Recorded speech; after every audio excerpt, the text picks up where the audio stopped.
Well, this is the engine head of a 2020 M5 competition I bought from the auctions last year. I knew the engine was seized, but I wasn't expecting exactly to be this way because, as you might know, most of these engines actually seized because of a spun bearing or some broken pistons, some other kind of catastrophic engine damage. But in fact, this one has been hydrolocked.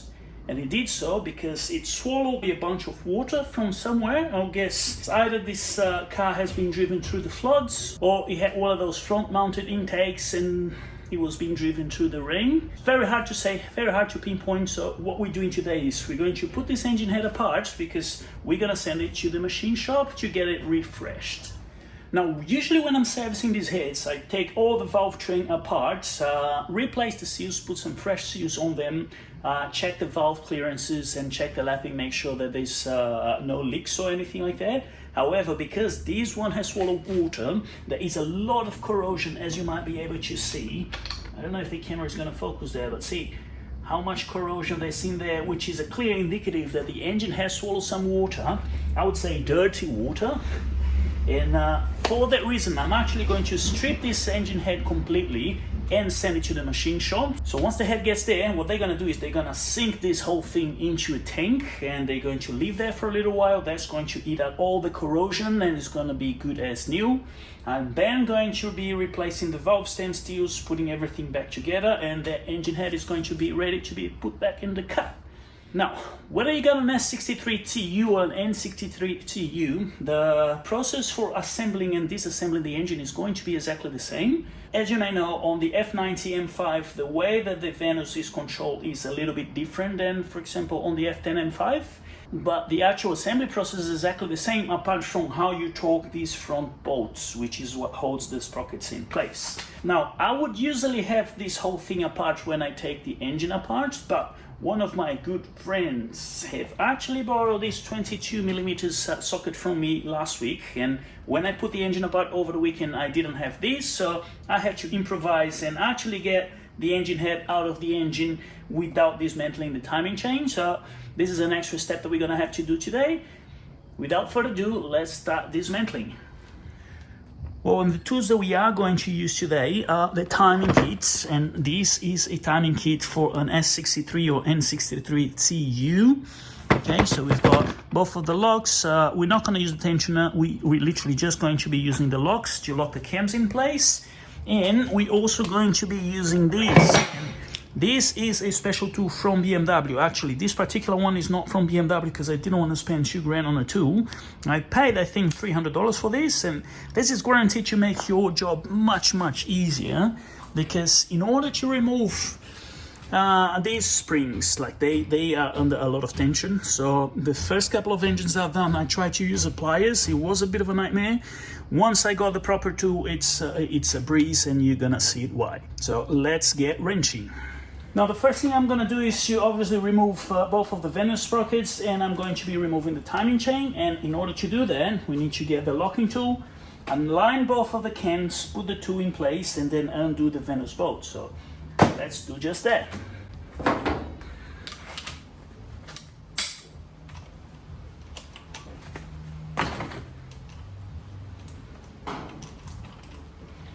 I'll put the chain sitting in front of the sprocket so this can turn, and the idea is to get the flat space, the flat side of the camshafts pointing up, which is what we are going to do now.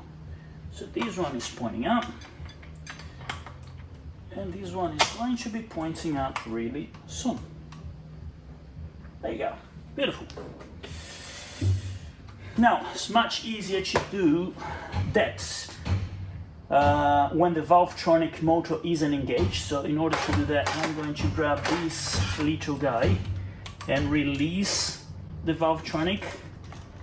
So see how this is turning? It's removing the pressure from these springs, making it much easier to remove them and much easier to rotate the cams. And this is also how you remove the motor. You have to have the gears completely retracted in order to undo these two bolts and remove the motor. Okay, that's done. Beautiful. Now You could either attempt just to put this in place and see if you're lucky enough to have them lining up, which I almost did it. Let's say, yeah, there you go. I was lucky. Usually what you can do is, or what I can do is remove those two bolts. So this bit of the tool is going to be loose. I'll then tie this one up, making sure that this one is lined up to the tool, and then I'll come with this one, insert onto the cam and bring it to the proper position, then I bolt it on. So we've actually been lucky here, so all that I have to do is put the two bolts and lock them in place as soon as I find the bolts, and there they are.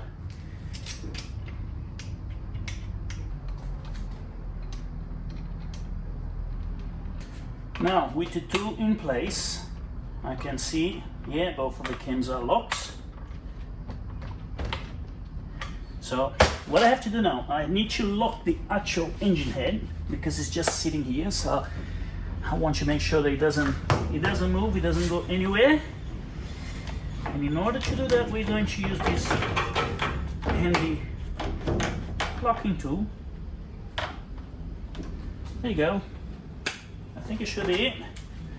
Now, make sure you use an extension bar because these are pretty tight. I'm going to come in here and go 1, 2, 3. Done. 1, 2, 3, and watch your fingers here. Done as well. Now remove the VANOS solenoids.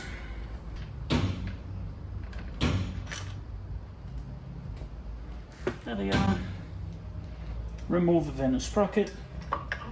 And again, these guys are just sitting in the cam. It doesn't have any index or any keying. So,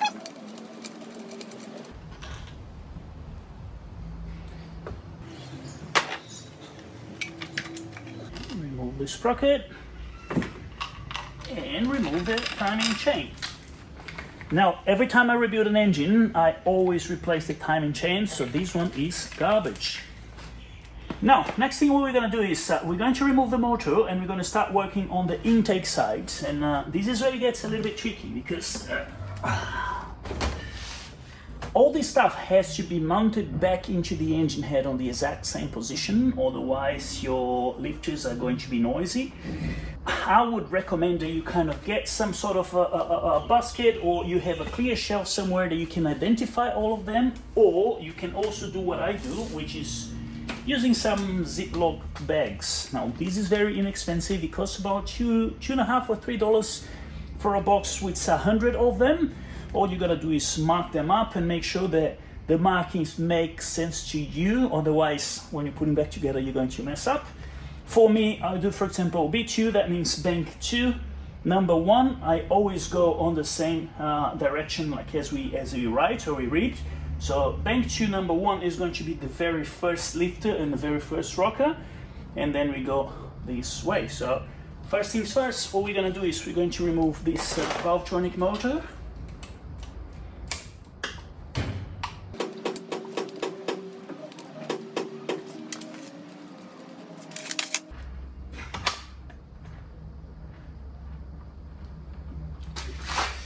Now there's a seal here that usually comes out with the motor, or at least on the F10 M5s, on the X5Ms they always come out.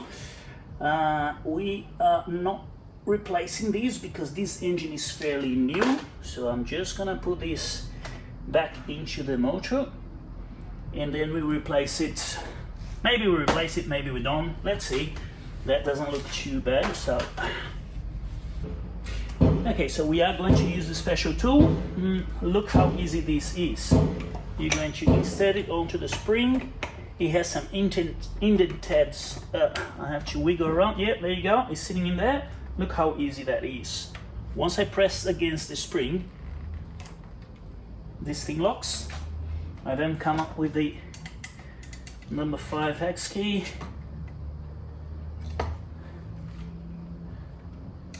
Undo the bolts. Yeah, the bolt is undone. Now I get this thing out. Here's the bolt. I press up and I release the tab. And that's the spring coming out of my hand very, very easily. Beautiful. Now we do the same thing for the others.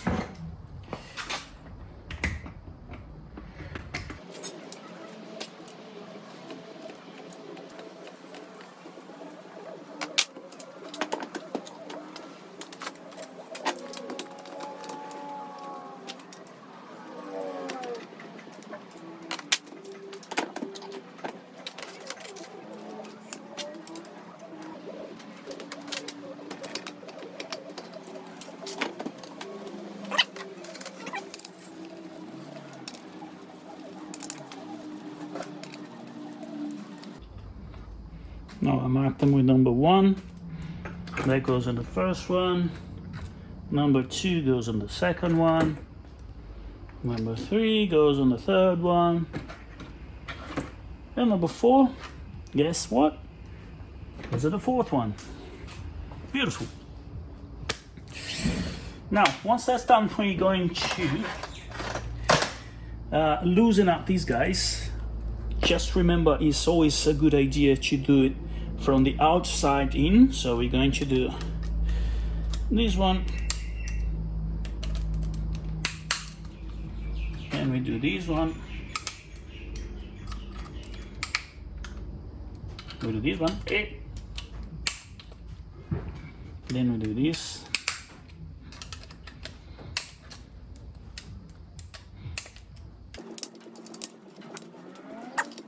now this is where the little Ziploc bags are going to come handy, because we are going to start using them now. Bang tube number 1 is this guy. So I'm grabbing the roller, put it in there. Bang tube number 2, I forgot to open them, is this guy. Put it in there, goes here. Bang tube number 3.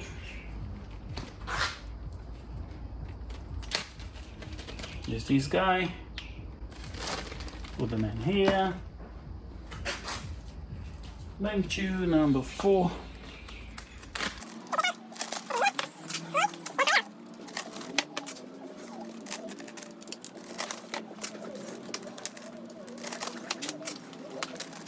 And number 8. Now I always like to get an extra bag just to put all the bolts and make sure we don't mix them.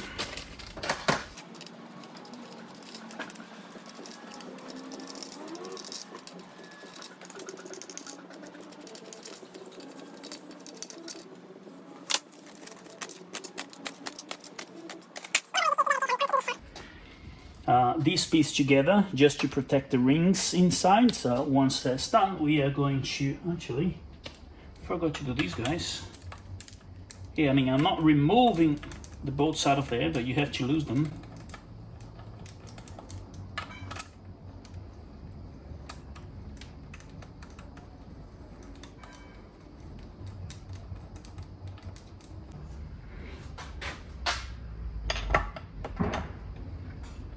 And this comes out in one piece. And then this guy.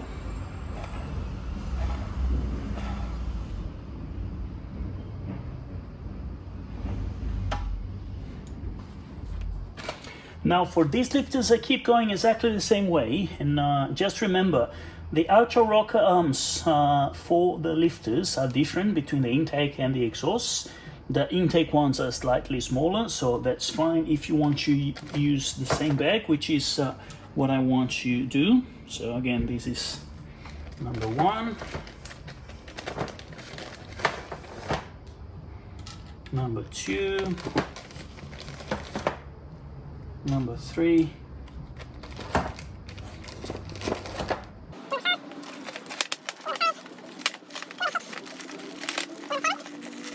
and number 8, bang tube number 8. There they are. Now we do the same thing with the exhaust camshafts.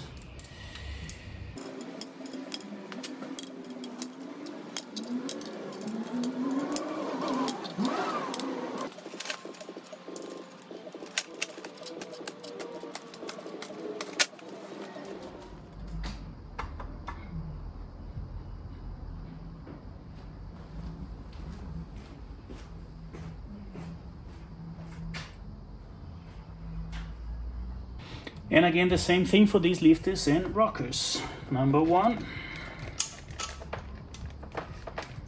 goes in there. Number 2 goes in there. Number 3 goes in there. Number 8 goes there. And there you have it. One stripped out BMW M5 engine. Oh, look how bad it was. This was the cylinder, the hydrolocks. Cylinder number 8, and you see how much gunk? I wonder if the valves might be bent. Maybe the valves are bent. Yeah, they definitely are. Well, that goes to the machine shop and let them deal with it. As always, thank you very much for watching, and I'll see you guys next time.